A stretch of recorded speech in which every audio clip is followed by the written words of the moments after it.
Hello everyone, Assalamualaikum. இன்னைக்கு என்ன dish பண்ண போறோம் அப்படினு பாத்தீங்கன்னா சூப்பரான ஸ்வீட் போண்டா தான் பண்ண போறோம். இது ரொம்பவே ஈஸியா இருக்கும். வீட்ல இருக்க இன்கிரிடியன்ட்ஸ் வச்சு ரொம்ப ஈஸியா செய்யக்கூடிய ஒரு விஷயம்.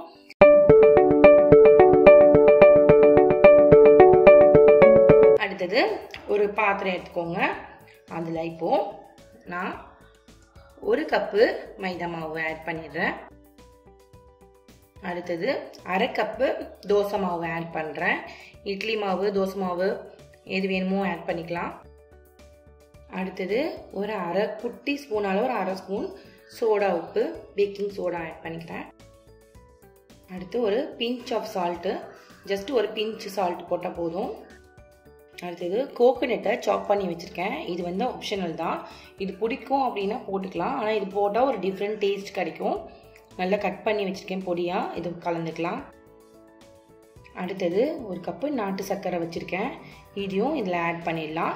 நாட்டு சர்க்கரை இல்லை வேணாம் அப்படிங்கிறவங்க சுகரும் ஆட் பண்ணிக்கலாம். ஜஸ்ட் ஆஸ் பர் டேஸ்ட், அதாவது உங்கள் டேஸ்ட்டுக்கு ஏற்ற மாதிரி சுகர் கம்மியாக வேணும்னாலும் போட்டுக்கலாம், சுகர் அதிகமாக வேணுங்கிறவங்களும் போட்டுக்கலாம். அடுத்தது ஒரு முட்டை ஆட் பண்ணிடலாம். இப்போ இது எல்லாத்தையும் நல்லா நாம ஒன்றா மிக்ஸ் பண்ணிடலாம்.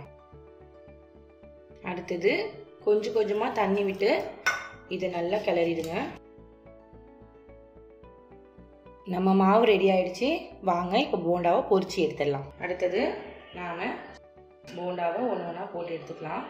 நான் வந்து இப்படி ஸ்பூனால் போடுறேன் பாருங்கள்.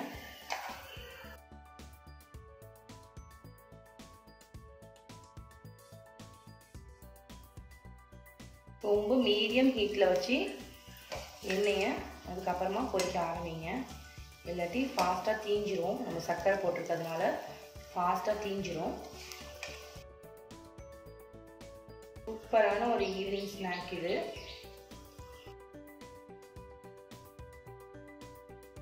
இப்போது நல்லா ஃப்ரை ஆகிடுச்சு பாருங்கள். இந்த பபிள்ஸ் எல்லாம் ஸ்டாப் ஆகிடுச்சு.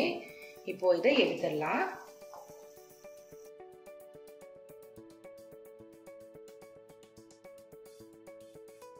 பாருங்க, நம்மளோட சுவையான ஸ்வீட் போண்டாஸ் வந்து ரெடி ஆயிடுச்சு.